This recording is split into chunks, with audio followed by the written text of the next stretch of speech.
Ladies and gentlemen, I want you to close your eyes for a moment. Imagine a time when the world as we know it was mostly a mystery, when vast oceans lay unexplored, continents uncharted, and the true size and shape of this planet were anyone's best guess. Imagine being among the first people to finally see the edges of the Earth take shape on paper. Today, we're diving into the incredible story of the Waldseemüller map. A map so revolutionary that it reshaped the way humanity saw the world forever.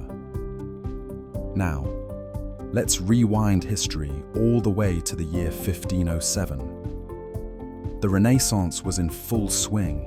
This was an era of rediscovery, of scientific explorations, and new ideas racing through Europe like wildfire. Books printed on newly invented presses were circulating knowledge at an unprecedented speed. And it was within this intellectual explosion that a group of map-savvy scholars created what some call the birth certificate of America.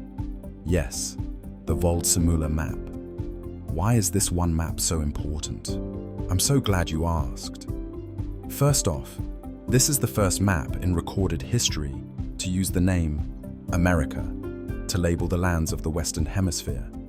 But wait, there's more. Because this was also the first map to portray not just one, but two separate continents in the Americas, divided by oceans. Up until this map was drawn, the prevailing wisdom was still rooted in Ptolemaic geography, which basically treated the Earth as flattish, or at least much smaller than it really is. The Waldseemüller map shattered all that. But who made this groundbreaking piece? A guy named Martin Waldseemüller, of course. But he didn't do it alone. Waldseemüller was part of a small, tight-knit group of scholars called the Gymnasium Vosagense, working out of a remote town in France. These weren't your typical explorers. They weren't trekking into jungles or circumnavigating the globe. These were armchair explorers, armed with books, notes, merchant logs, and a burning curiosity.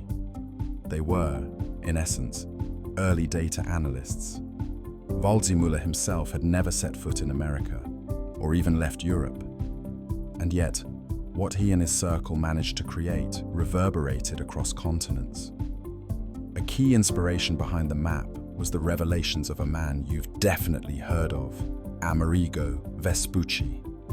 Vespucci was an Italian explorer whose letters describing the New World convinced Waldseemüller and others that these newly found lands weren't just extensions of Asia, as Columbus believed, but entirely separate continents. When Martin and his team read Vespucci's writings, one thing became clear. This wasn't the Indies or Cathay. This was something wholly new, and they wanted to honor Vespucci by naming this new world after him, America. But let's talk about the level of detail on this map. Imagine a map so intricate for its era that it showed not just the lands of the continents, but also hints of longitudes and latitudes, ocean currents, and theoretical fancies about what lay beyond the known world. Needless to say, Waldseemüller had to use his imagination in parts. For example, he speculated, as many did then, that the southern hemisphere would contain a great unknown continent. Spoiler alert, they were right. Later explorers would confirm the existence of the land we now call Antarctica. Yet, where Waldseemüller simultaneously excelled and erred, offers us a fascinating glimpse into the limitations of scientific progress at the time. The Waldseemüller map was a behemoth. At a size of 4.5 x 8 feet, it was an enormous artifact that required detailed craftsmanship. The Gymnasium Vosagense printed 1,000 copies. Think about the logistics here. This was before automated printing. Every single line, every wave in the ocean had to be carefully inked onto the woodblock used for printing. Only one original copy still survives today, but in 1507, it is thought to have been widely circulated among Europe's academies of thought. Picture the reactions. European scholars unrolled this massive map, and, for the first time, could connect ideas about foreign lands in a visual format. This was revolutionary. It wasn't just an academic relic destined to line university walls.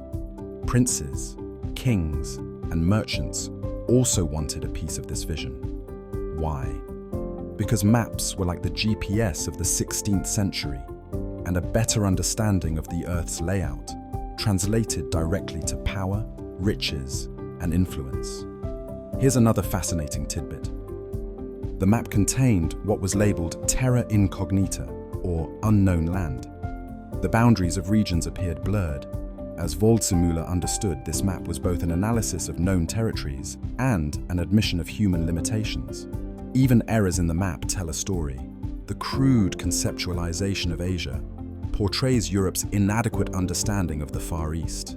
At the same time, the drawing of the Americas highlights the blossoming bravery of explorers, redefining the phrase world knowledge. Why does this matter to us today? Well, because the map reminds us that even something as seemingly fixed as geography can, and has, changed based on how much we know at a given moment. This is not everybody's story about kings and queens or epic battles. It's a story about ideas turning into reality, a story of how a simple piece of paper can change the world's collective consciousness. What Waldseemüller did was set humanity on a new path. And now I'm sure you must be wondering, what became of Martin Waldseemüller after this abrupt historical fame? Well, here's the thing. Just a few years later, around 1513, Waldseemüller seems to have had a change of heart regarding his honorific naming of the Americas after Vespucci, as he omitted the name in future works. Historians to this day aren't entirely sure why. Perhaps he faced criticism, though one has to wonder how he could retract an idea already lit like wildfire by the original map. Yet his masterpiece, the 1507 birth certificate of a new world, outlived him.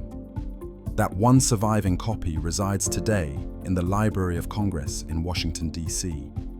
It was acquired for a staggering $10 million in 2003 and remains a centerpiece of historical artifacts, a fragile time capsule reminding us of the Renaissance spark that lit what we now understand as modern geography. So, the next time you glance casually at a modern map or pull up GPS coordinates on your phone, remember this. 5 centuries ago, a small group of Renaissance thinkers redefined Earth's shape, captivating our imaginations and reshaping destinies. Without Waldseemüller's incredible leap, the way humans talk about, think about, and navigate this incredible planet might have been profoundly different. If you ever get the chance, I encourage you, seek out this map or learn more about it. Where it all began isn't in some famed adventure tale, but instead in the quiet dedication of scholars who dared to imagine more.